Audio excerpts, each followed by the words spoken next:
Assalamualaikum warahmatullahi wabarakatuh. Semoga kabar baik dan sehat walafiat menyertai teman-teman sekalian. Amin.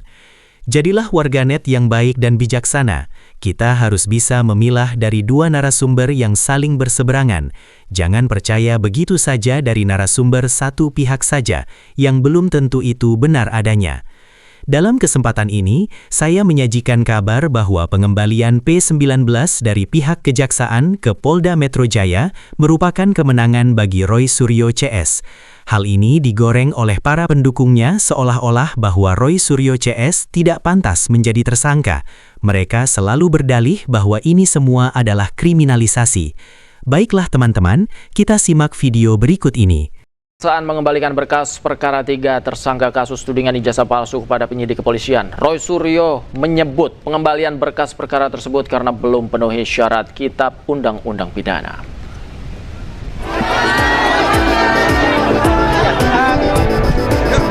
Kejaksaan mengembalikan berkas perkara 3 tersangka kasus tudingan ijazah palsu kepada penyidik kepolisian. 3 tersangka yang dimaksud yakni Roy Suryo, Rismon Senipar, dan Tifauzia Tiasuma.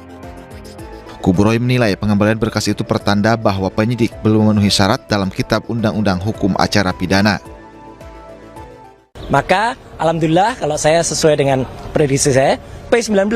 Jadi P19 itu dikembalikan. Memang ada jatah waktu, P19 itu adalah 14 hari dalam KUHP lama. Dalam KUHP baru memang nggak ada detail, tetapi artinya hampir sama. Jadi kalau itu dikembalikan, maka nanti akan ada pengembalian lagi bolak-balik sampai dengan P21. Dan memang harusnya bolak-balik itu tidak boleh selamanya bolak-balik. Memang nanti kalau kemudian jaksa peneliti atau kejaksaan itu melihat berkasnya ini tidak komplit atau tidak memenuhi syarat, ya bisa berhenti. Artinya selesai, artinya perkara tidak jadi naik, tidak jadi dilimpahkan tapi tidak bisa naik, dan akhirnya perkara harus di SP3 atau berhenti. Roy Suryo begitu percaya diri bahwa dia akan segera dibebaskan. Namun, kita juga harus melihat pandangan dari pihak yang netral. Dalam hal ini adalah pendapat dari mantan penyidik Polri agar kita bisa menilai keadaan yang sesungguhnya. Karena selama ini, Roy Suryo selalu membuat opini yang cenderung menyesatkan publik. Jadi gini media ya, kalau masalah pelimpahan dari penyidik ke JPU, itu berarti dianggap pemeriksaan sudah tuntas. Ini pertama satu dulu ya.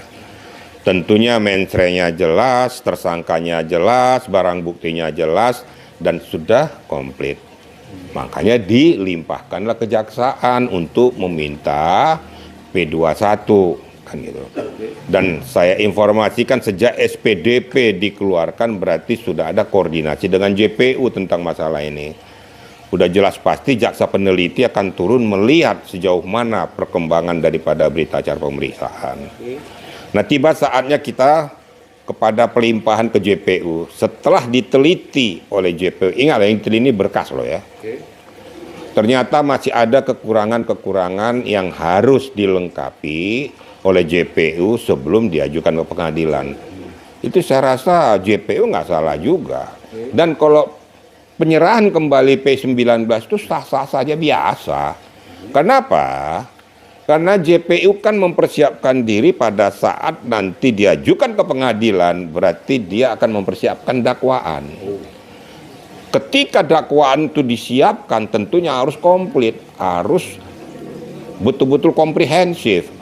Nah, menurut hemat jaksa, tolong Pak penyidik tambahkan ini, atau digali yang ini supaya lengkap, sehingga saya nanti pas mengajukan dakwaan itu lebih menggigit, lebih sempurna. Kira-kira gitu, nggak ada yang aneh kok, biasa-biasa saja. Jangan dianggap kalau pengembalian itu ada mungkin absurd atau tidak bisa dilanjutkan lagi. Oh, enggak, itu sah-sah saja. Banyak kok tindak pidana gitu ya, dikembalikan, bahkan kadang ada yang 2 kali untuk melengkapi ini. Tapi saya yakin bahwa dikembalikannya hanyalah untuk melengkapi supaya betul-betul lengkap isi dakwaan daripada JPU. Gitu kira-kira media ya.